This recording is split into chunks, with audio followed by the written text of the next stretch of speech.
ازيكم حبايب قلبي؟ عاملين ايه؟ يا رب تكونوا بألف خير. ان شاء الله النهارده هنعمل مع بعض كوكتيل كده خفيف من اختراع افنان بنتي. فقلت لها خلاص تعالى اما اعمله فيديو ونوريه للمتابعين بتوعنا.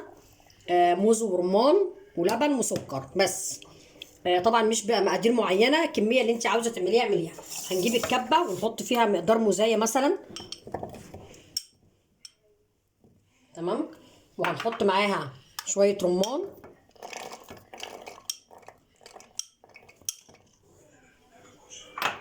وشويه لبن، والسكر طبعا على حسب ذوقكم انتوا. برضو اللبن مش كتير، احنا بس على قد ايه ما يلف معانا الفاكهه دي.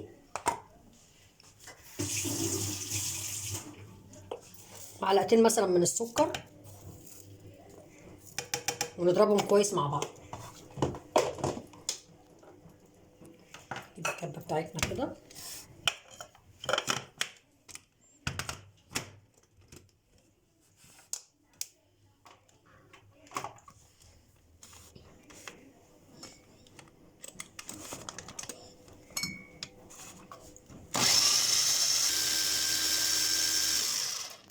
تمام كده خلاص. بصوا اللون يا جماعه والله تحفه، اللون الموف الهادي ده خطير. هنصفيه بقى في كوبايه.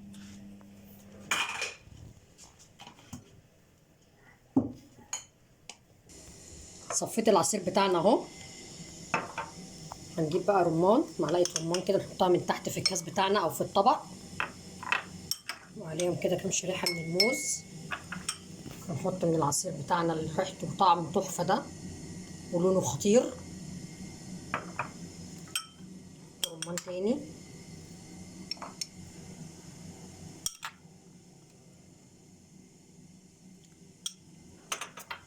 نحط موز.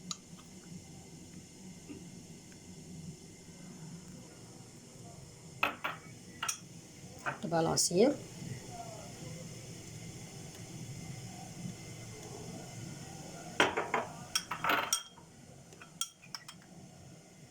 رمان بقى كده من فوق.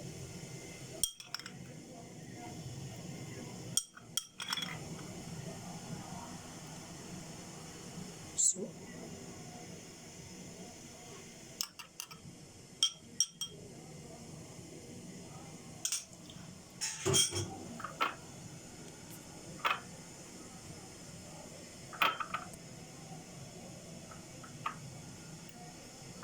ايه رايكم بقى؟